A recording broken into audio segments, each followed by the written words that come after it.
যখন আপনি সংসদে গণতন্ত্র চাচ্ছেন, ভালো ভালো মানুষ দেখে ভোট দেয়, সব দল দেখে দেয়। আচ্ছা, সেই হিসেবেও আমি পরাজিত হয়েছি। তবে পরাজিত হলে আর কোথাও যাবো কীভাবে, কোনো দায়িত্বে তো যেতে পারবো না।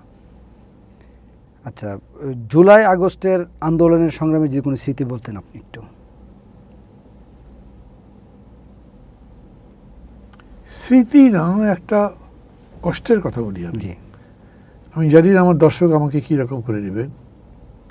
আমি তো আওয়ামী লীগ করতাম, আওয়ামী লীগের সাংগঠনিক সম্পাদক ছিলাম,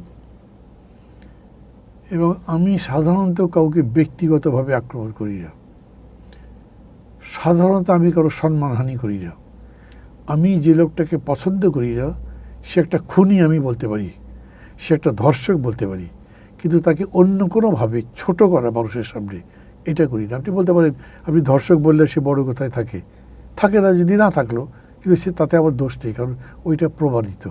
কিন্তু আমি তাকে খুঁচিয়ে খুঁচিয়ে তার আরও কিছু দোষ ত্রুটি বের করে তাকে একদম ঘৃণার পাত্র বানাবার কাজ করি না, আমি এরকম করি নি। আওয়ামী লীগ থেকে আমি যে বেরিয়ে গেছি, আমি নীরবে নিঃশব্দে বেরিয়েছি, আমার ভালো লাগে নাই। মানে আমি সাংগঠনিক সম্পাদক ছিলাম, আমি তখন শেখ হাসিনার খুব পছন্দের প্রিয় পাত্র ছিলাম, কিন্তু আমার মনে হয়েছে উনি কাজটা ভালো করছেন না, যা যা করছেন এটার পরিণতি ভালো হবে না। আমি এগুলো কারো কারো কাছে বলেছি, কিন্তু মিটিংয়ের মধ্যে এইটা বলে বিদ্রোহ করেও বেরিয়ে আসেনি। আমার মনে হয়েছে যেখানে বিদ্রোহ করারও কোনো বাদ নেই, তাহলে বরঞ্চ আমার শেষ মতো বেরিয়েই সম্ভব হবে না। সো নিজের মতো বেরিয়ে এসেছি, কারো বিরাট নজরে পড়িনি, কেউ আমার প্রতি বিশেষ দৃষ্টি দেয়নি, আমি আমার মতো করে আমার কাজটা করেছি। আমাকে যখন গ্রেপ্তার করা হয়েছে, তারপরে সেই গ্রেপ্তারের পরে আমাকে যখন ইন্টারোগেশন করা হচ্ছে, তো আমার তখন মনে হয়েছিল যে শেখ হাসিনা কতখানি হৃদয়হীন, নিষ্ঠুর। কেন আমাকে উনি গ্রেপ্তার করলেন কেন? উনি আমাকে টেলিভিশনে প্রোগ্রাম করতে মানা করেছিলেন, তা আমার ভালো লাগে, আমি করেছি। আমি সেখানেও তাকে ব্যক্তিগতভাবে আক্রমণ করি। ওই একটা কষ্ট আমার মধ্যে আছে যে উনি আমাকে অলমোস্ট আমাকে ফাইজ, মানে ওই যে আপনার হত্যা করবার নির্দেশ দিয়েছেন, এরকম কথা আমি শুনেছি, যে তাকে ক্রসফায়ার দিয়ে দাও। তখন আমার মনে হচ্ছে যে এতখানি আমার প্রতি হিংসা করে, তাহলে মানুষ আসলে কী জিনিস, আমি কাকে আমার নেতা মনে করেছিলাম। নিজের প্রতি তখন কষ্ট জেগেছিল যে আমি এত বড় ভুল কীভাবে করলাম। পরবর্তীকালে ঠিক হয়ে গেছে, কিন্তু জেলে যখন ছিলাম সেখানে কি কোনো নির্যাতনের ঘটনা ছিল বা কোনো শারীরিক? নির্যাতনটা হলো মানসিক, শারীরিক ওরকম না। আমাকে একদিন মানে ফিজিক্যালি টর্চার করার চেষ্টা করেছিল, কিন্তু কীরকম করে একটা জিনিস হয়েছে, যারাই করতেছে আমাকে দেখে, স্যার আপনাকে ওইখানে দেখেছিলাম, স্যার এরকম হলো কেমন, স্যার কেন আপনার সাথে শেখ হাসিনার গোলমাল হলো, উনি তো আপনাকে, আপনি তার সাথে খুব বেয়াদবি কিছু করেছেন, মানে আমাকে কথা বলছি আর কি। মানে যেরকম আমাকে ইন্টারোগেশন করেছে চোখ বেঁধে, তখন আমাকে কয়েকটা প্রশ্ন করেছে, তার মূলটা হচ্ছে শেখ হাসিনার সাথে আপনার বিরোধিতা কেন হলো। আমি বলছি আমি জানি না, সেটা কোনো কথা না, বিরোধিতা কেন হলো আপনি জানবেন না। আমি বললাম কারণ আমি তার বিরোধিতা করতাম, সেই জন্যই বিরোধিতা হয়েছে, তা ছাড়া কিছু হয় নাই। এটা আপনাকে, আপনি বুঝতে পারেন এই জন্য আপনার সব এরকম করবেন না, আমি জানি না, আপনার খারাপ লাগে না। মানে প্রশ্নগুলো করেছে এরকম করে যে আমি শেখ হাসিনার পক্ষে কিছু বলি যেন, এরকম করে আমি আবার সেটা বলি নাই।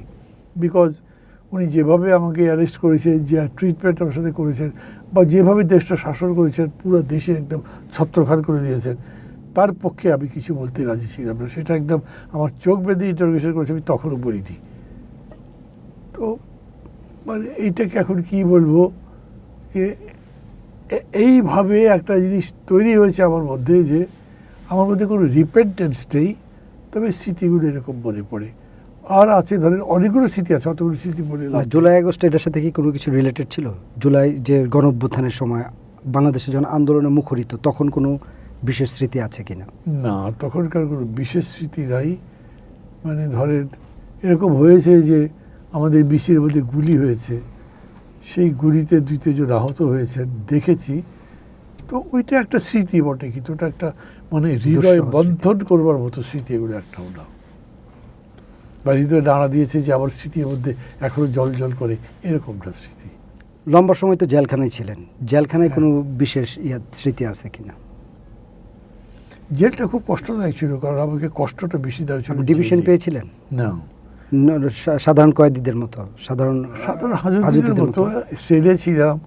শীতের মধ্যে মাটিতে শুয়ে থাকতে হতো, বেজেতে ঠান্ডা লাগতো, খুব কষ্ট হতো। আর জেলখানাতে আপনি জানেন কিনা জানি না, ওই যে ছালার খুব পাতলা বস্তা আছে, 3টা দেয়। হ্যাঁ, আমিও ওইখানে যাওয়ার অভিজ্ঞতা আচ্ছা, আছে। তো ওটা দেখেছেন তো, ওগুলোর উপরে শুয়ে থাকতে হয়। আমার অত খারাপ লাগেনি, পরে চাদর টাদর দিয়েছে সবাই, কিন্তু বাটিতে আমি শুতে পারি, ব্যাক পেইন আছে, আচ্ছা। পায়ে ব্যথা আছে, ওরও কষ্ট হয়েছিল খুব। উঠতে পারতাম না ঠিক মতো, শুয়ে থাকলে বসে থাকলে এই ধরনের কষ্ট হয়েছে। তাছাড়া হার্টের প্রবলেম ছিল আমার, সেটা এখন তো পুরো ভালো হয় না হার্টের প্রবলেমটা। এই ধরনের প্রবলেমগুলো ছিল। এবং আমার ছেলেমেয়ের কথা মনে পড়তো, ওরা দুজনই বাইরে থাকে, আমার তো দেখা হয়নি আর ওদের সঙ্গে তখন অনেক দিন। ইনফ্যাক্ট ওরা বাইরে যে গেছে, তারপরে আমি কোনোদিন তাদের ঘরে যেতেও পারিনি। আমার পাসপোর্ট আটকানো ছিল 10 বছরের মতো। সব মিলে হলো যে মানে পারিবারিকভাবে এই কষ্টটা পেয়েছি। আমার বড় বোন মারা গেছেন কিছুদিন আগে, উনি আমাকে মাঝামাঝি